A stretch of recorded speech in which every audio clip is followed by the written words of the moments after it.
आज के case studies के इस लेक्चर में बात होगी सुप्रीम कोर्ट के द्वारा, हाई कोर्ट के द्वारा, सेशन कोर्ट के द्वारा और ट्रायल कोर्ट के द्वारा ऐसे कई जजमेंट दिए गए हैं जिसमें यह कहा गया है कि अगर पति की तरफ से दाम्पत्य पुनः स्थापन का केस फाइल किया गया हो, अगर पति की तरफ से सेपरेशन का केस फाइल किया गया हो या पति की तरफ से डिवोर्स का केस फाइल किया गया हो और इसके बाद पत्नी ने पति और उसके परिवार के ऊपर कितने भी केस कर दिए हों, तो ऐसे में पत्नी के द्वारा लगाए गए केसेस को रद्द किया जा सकता है।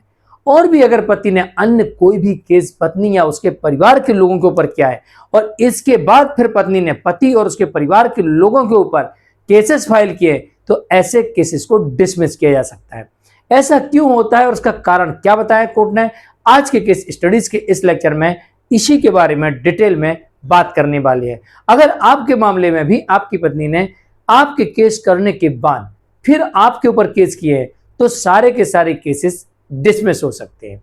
जय जिनेंद्र मुकेश जैन। वीडियो को लाइक और शेयर कर दीजिए और इस तरह के जजमेंट्स पाने के लिए दिए गए नंबर पर आप हमें संपर्क कर सकते हैं। दरअसल ऐसे कई जजमेंट देखने को मिलते हैं जो हाई कोर्ट की तरफ से भी आ रहा है, सुप्रीम कोर्ट की तरफ से भी आ रहा है, सेशन कोर्ट की तरफ से भी आ रहा है और ट्रायल कोर्ट की तरफ से आ रहा है। इन्हें सभी कोर्ट एक ही भाषा में बात कर रही है कि अगर पहले से पति ने पत्नी के ऊपर केस फाइल किया था या उसके परिवार के लोगों पर केस फाइल किया था, तो पत्नी ने आवेश में आकर पति और उसके परिवार से बदला लेने के लिए उनके ऊपर एक के बाद एक कई केस दर्ज करवा दिए। तो कोर्ट ने यहां पर यह कहा कि पत्नी ने दुर्भावनापूर्ण भावना से ऐसे केसेस फाइल किए हैं जिनमें पत्नी के पास में कोई भी सबूत नहीं है। जो आरोप लगाए जा रहे हैं उन आरोपों को साबित नहीं कर सकते। और यह भी कहा कोर्ट ने कि जो आरोप लगाए गए हैं वो सामान्य आरोप है और ऐसे भी आरोप है जो अस्पष्ट आरोप है। तो ऐसी स्थिति में यह कहा जा रहा है कई जजमेंट में कि जहां पर पति ने दाम्पत्य पुनर्स्थापन का केस फाइल किया था या फिर डिवोर्स का केस फाइल किया था या फिर सेपरेशन का केस फाइल किया था और इसका समन मिलने के बाद, इसका समन या नोटिस मिलने के बाद, यानी पत्नी को पूरी जानकारी हो गई कि मेरे विरुद्ध मेरे पति ने यह कार्रवाई स्टार्ट कर दी है, तो पत्नी को जानकारी होने के बाद फिर पत्नी ने पति और उसके परिवार के ऊपर केस दर्ज करवाए थे, वो भी बिना किसी सबूत के। ये ध्यान रखिएगा, आप कितने भी केस पत्नी और उसके परिवार के ऊपर दर्ज करवा दो, अगर आपके विरुद्ध उसके पास सबूत हैं तो वो केसेस खत्म नहीं होंगे। लेकिन जिन केसेस में पत्नी के पास में कोई भी सबूत नहीं है और पत्नी भर भर के आरोप लगा रही है, तो फिर ऐसे केसेस नहीं चलेंगे।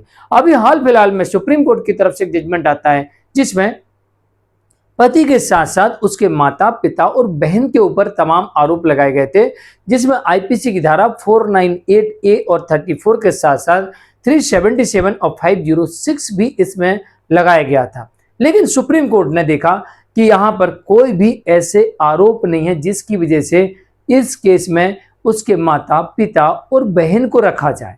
कोई भी ऐसे सबूत नहीं है, कोई भी ऐसा कारण नहीं है, तो कोर्ट ने उसमें से सास ससुर और ननद को केस से बाहर कर दिया। पूरी तरीके से सुप्रीम कोर्ट ने बाहर कर दिया और सुप्रीम कोर्ट ने पति को रखा इस कारण से कि इसमें जो दिन प्रतिदिन की होने वाली घटनाएं हैं वो सामान्य घटनाओं को एनालिसिस करने की न्यायालय को आवश्यकता है, इसलिए ट्रायल जरूरी है और ट्रायल यहां पर चलेगा पति के ऊपर। तो सिर्फ पति को उस केस में रखा, परिवार के लोगों को सुप्रीम कोर्ट ने बाहर कर दिया था। अब आप भी देखिए आपके मामले में अगर आपकी पत्नी के द्वारा लगाए गए आरोपों के सीधे सबूत हैं तो मामला चलेगा और सीधे सबूत नहीं है तो मामला नहीं चलेगा। दिन प्रतिदिन जो परिवार में वाद विवादास्पद स्थिति होती है, अगर ये लगातार हो रही है तो मामला चल सकता है, ये कभी कभार हो रही है तो नहीं चलेगा, ऐसा भी हो सकता है।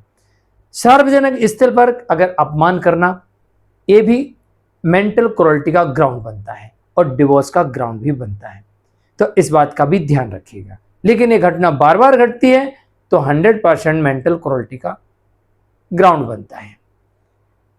तो ध्यान रखिए, एक जजमेंट ऐसा ही देखने को मिलता है जो कि मध्य प्रदेश हाई कोर्ट की तरफ से आता है, जो कि शत्रुंजय सक्सेना वर्सेस मध्य प्रदेश राज्य की तरफ से था। इसमें ऐसा ही कुछ देखने को मिलता है जहां पर पति के द्वारा सेपरेशन का केस फाइल किया गया था और उसमें पति को सेपरेशन की डिक्री भी मिल जाती है और इसके बावजूद ही पत्नी पति और उसके परिवार के ऊपर 498A और 34 के अंतर्गत FIR दर्ज करा देती है। ऐसी FIR को मध्य प्रदेश हाईकोर्ट ने क्वैश कर दिया।